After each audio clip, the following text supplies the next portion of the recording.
Welcome to Traveling While Black.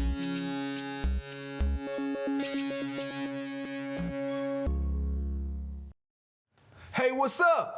I'm Anthony, this is my wife Marley, and welcome to another episode of Traveling While Black. Yes, welcome back everyone. As a brief reminder, our show is based on our experiences traveling, and we base those experiences off of how good of a drive it was, how much fun we had, and most importantly, how comfortable do we feel as Black people visiting for the first time.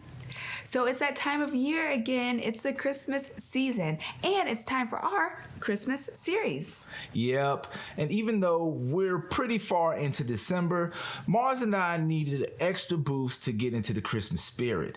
The normal place we would go for that spirit would be Leavenworth, but we had just visited and we didn't want to overstay our welcome.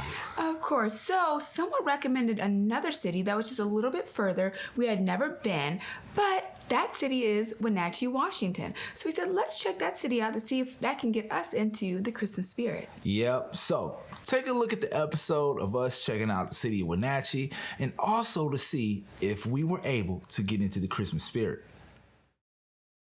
'Twas less than 1 month away from Christmas, and we were not yet feeling the Christmas spirit, but we needed to get with the program because, of course, we owed you beautiful people a Christmas series. After just visiting Leavenworth in the fall, we didn't want to overstay our welcome with such a quick return trip, but we were told about another great option where we would be more than likely find the Christmas spirit, Wenatchee, Washington.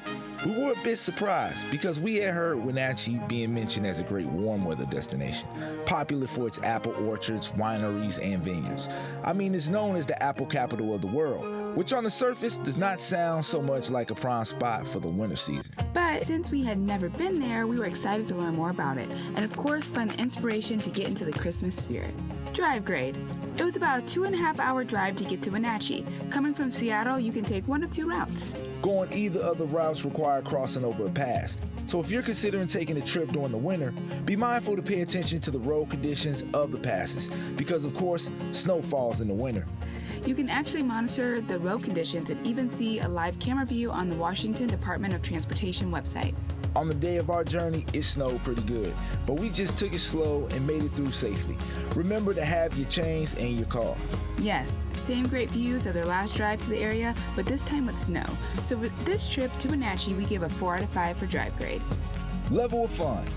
We wanted to ensure that we were really able to evaluate the city and its ability to get us in the Christmas mood. So our plan was, instead of our normal dropping in for the day, we would actually stay overnight.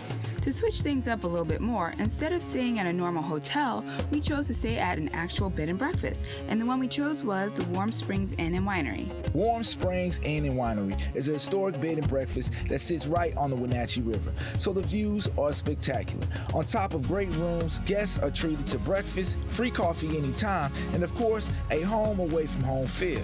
What's also great about Warm Springs is that it's not only an inn but also a winery, so guests can actually do tastings in the afternoons of wines made from grapes grown on the owner's own vineyard. They are really good.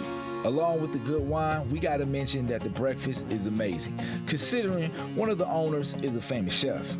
Once we had taken care of finding a place to stay, we were ready to experience the city by doing Wenatchee things. Since Wenatchee is also known as the buckle of the power belt of the Great Northwest, to me it made sense. The first place to hit up was the Chelan County Public Utilities Department Discovery Center at Rocky Reach Dam. Also, your boy loves museums. Even though museums aren't normally my thing, this Discovery Center was actually really cool, being that it is built next to and partly centered on the history of the Rocky Point Dam. It was really interesting to not only learn about the dam's impact on the local natural environment, but also just seeing it so up close. We were given a tour by one of the dam educators, Bob Bauer, who took us through all 3 levels of the center. The center is open to the public Tuesday through Saturday, 9:30 a.m. to 5 p.m., but check out their website for more information. After the museum, it was time to experience a Wenatchee activity more to my interests, wine tasting. The place we chose for that was Chateau, Faire, Pont Winery. Chateau, Faire, Pont Winery is a boutique winery located in the beautifully renovated 1920s brick warehouse that was actually formerly used for staging fruit to be loaded on the trains back in the day. Here we just had a blast tasting some really great wine made by winemaker Doug Brazil, who is known for his innovative, award-winning blends. And the food there was also really good. What we loved was pairing the perfect wine with our meal thanks to the winery's recommendations. After the damn education and the wine experience, we knew we would be remiss if we didn't do anything that was apple related in the apple capital of the world. Even though we obviously couldn't tour an orchard due to the season, we could still experience apples another way, through cider. So, we chose to check out Hill Cider Co, started by a collection of friends and family who took their love for apples and combined it to make some of the best cider in Washington, and possibly the world.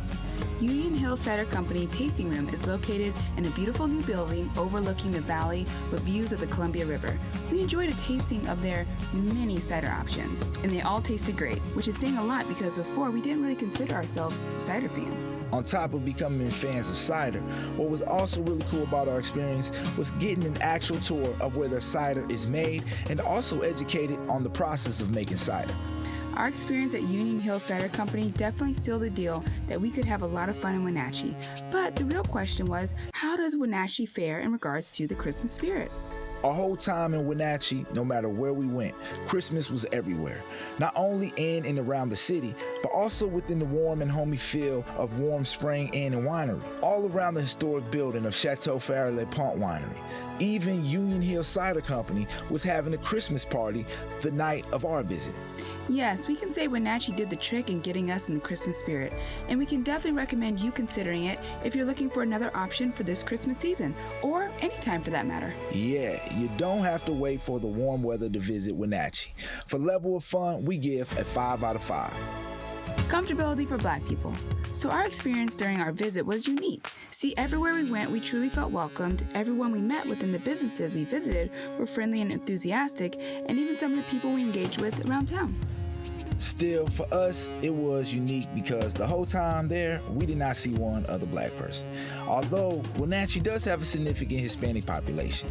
In fact, it is the base for the North Central Washington Hispanic Chamber of Commerce. Another thing to mention is that the city acknowledges and pays tribute to the connection and land ownership to the original peoples. For example, the Chelan County Public Utilities Department partners with local tribes, making sure to include them in all decision-making regarding the Discovery Center. There's even exhibits within the Discovery Center dedicated to the indigenous history and culture, which the local tribes directly contribute to. So I guess from this we could take that the city at least makes an effort to try and include everyone at the table. We just need to get more of us out there, I suppose. That's why we definitely encourage everyone, especially more of us, to experience the city of Wenatchee and definitely consider staying overnight. Hey, perhaps one day we'll look up and see that there's a North Central Washington Black Chamber of Commerce based in the city. For our trip to Wenatchee, we give a 4 out of 5 for comfortability for Black people. We hope you found this video helpful and entertaining. Be sure to check out all of our previous episodes. Yes, and don't forget to subscribe to our YouTube channel, follow our page on Facebook, Instagram, and Twitter, and check out our merchandise on travelwhileblackseattle.com. And reach out if there's anywhere you would like us to go check out. Until next time, beautiful people, stay up, stay true, and do you.